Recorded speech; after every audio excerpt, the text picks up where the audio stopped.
What's going on, everybody, and welcome to the Other Side of the Firewall podcast, where we talk about the latest and greatest in cybersecurity news, as well as we highlight those movers and shakers and glass ceiling breakers, those people of color who've made it to the other side of the proverbial firewall.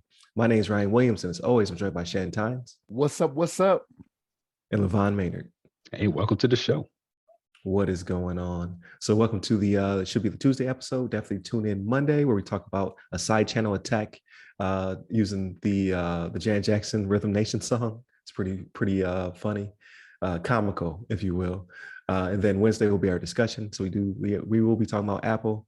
I love me some Apple, but every now and then we have to have a discussion about them.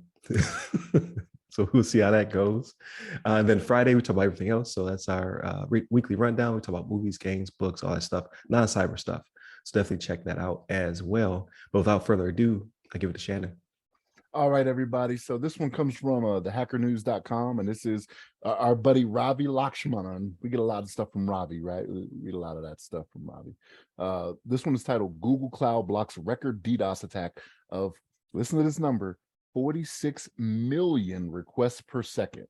Like, this is phenomenal. Like, when you sent this out, Ryan, me and a coworker were talking about this at work yesterday, actually. And I was like, what? Like, when he told it to me, I was like, that can't be right. I heard the number and I was like, that's phenomenal. But yeah, no, it's legit. That's what happened. So Google's cloud division on Thursday disclosed it mitigated a series of HTTPS distributed denial of service attacks, which peaked at 46 million requests per second. And it was the largest such DDoS offensive recorded to date. The attack actually occurred, it was a little while ago, June 1st, 2022, and it was targeting a Google Cloud Armor customer. The previous high attack that was noted was 26 million requests per second DDoS attack, which was repealed by Cloudflare earlier this year. So yeah, this was phenomenal, right? And they give a sense of the scale of the attack in here. So they quote this in the article. They say, to give a sense of the scale of the attack, that is like receiving all the daily requests to Wikipedia, one of the top 10 traffic websites in the world, in just 10 seconds. That's crazy, right? But yeah, it went on. This assault went on for about 69 minutes, and it continually got worse to where it reached that 46 million per second. But it started out about 9:45 a.m. and it was about 10,000 requests per second, right? And then it grew to 100,000 8 minutes later and kept ramping up. And within about 2 minutes of that, it hit a high of 46 million requests per second at 10:18 a.m. Pacific time. But yeah, this lasted for a total of about 69 minutes. So I can only imagine them looking at this like, what is going on here? And it's just going up and up and up and up. Because, like 10,000, that's nothing to them, right? Especially for Google Cloud. They're like, whatever, right? As it starts creeping up to that 46 million, you're like, oh my gosh, you know what I mean? But what they said was it was an unexpectedly high volume of traffic. It was 5,256 IP addresses that were located in 132 countries, with Brazil, India, Russia, Indonesia alone accounting for 31% of all the attack requests. So yeah, this is a big deal that they were actually able to block this, because this would be one of those things where you expect like maybe to see some stuff start to go down on the net and then be like, what's going on? And it comes out later, this is it. But no, Google Cloud successfully blocked it. So good on them. You know what I mean? Good for them for being out there and being at the forefront. You know what I'm saying? But LeVon, what's your thoughts on this? Yeah, I think it's pretty incredible. It's definitely like it's good to see that, a lot of these cloud companies are able to kind of ward off these major DDoS attacks. I think I remember something about Microsoft doing something similar earlier in this year. It had a similar attack, but maybe it wasn't to this scale apparently, because this one says it's like the highest DDoS offensive recorded to date.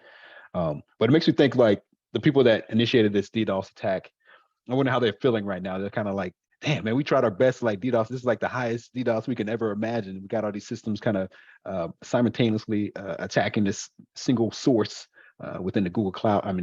Google Cloud, and we had zero effect on it. So it's like they got to be like, what more can we do? We're kind of stuck in our ways, or we're kind of out of ideas, or maybe they try something else. Maybe they try 90 million requests per second. Maybe that'll do it. But it seems like Google has everything in place to kind of combat these types of attacks. But yeah, I think cloud in general. I know I've been talking about cloud for a while too. I think it's like it's kind of the future, and I know a lot of they're staking a lot of reputation, and they're putting a lot of effort into securing the cloud for workloads. So it makes sense that they are putting the best stuff up in the cloud to make sure that these types of attacks are mitigated. But Ryan, what do you think about this one? So coincidentally, so I started teaching class last Wednesday, and we brought up like IoT devices. And I was trying to kind of explain like how they're dangerous because they could be used in this fashion to take down websites and things of that nature. But I couldn't really get the scope and scale. But I did mention the Azure being attacked. So Microsoft did forward off attack not too long ago. And then now I have this article. So now I'm going to use this next week and be like, hey, this is what I was talking about, yada, yada, yada. But I really wish they would disclose what attacked them. Like, was this just computer servers, things of that nature, or was it IoT devices? Like, I wonder if they'll ever get down, because that's a lot of logs to parse, right? So it's like, I know one is to deflect and defend it, which is amazing, because yeah, that's a lot of traffic hitting you all at once. So I wonder how they did go about mitigating that. But two, it's probably the cataloging of it, right? Like, you have to now block these IPs so they can't just do it again. They can't just do it on Monday, right? You have to try to stop the source from hitting you again. So I'm sure the last thing on their list of things to do is to figure out like exactly what type of device attacked them. Because I'd be interested, like, what was it, IoT devices, or was it something else? Is this a bunch of thermostats hitting them? I don't know. So I'm willing to bet it's a lot of unwilling bots out there, right? Like, people not even realizing their systems are being used for this. I find it hard to believe they got 5,256 or whatever the number was, right? Willing participants to just all of a sudden be like, all right, guys, it's time. Let's ramp it up. You know what I mean? Like, there's a lot of unwilling bots out there that were part of this going on. And again, it was 100 some odd different countries, right? So yeah. Right. I think it was like 132 countries or something like that. That's what they reported. The majority of it coming from India. So most likely there has to be a common thread there somewhere, though, like maybe a certain type of device, or they just built a collective over time. Because in my head, like, I'm not a hacker, right? But I go into resources like, you just blew these are gone now. So how much work does it take to get this many devices all in line to then attack someone? And then once you lose those resources, like, how hard is it to build them up again? Would interest me.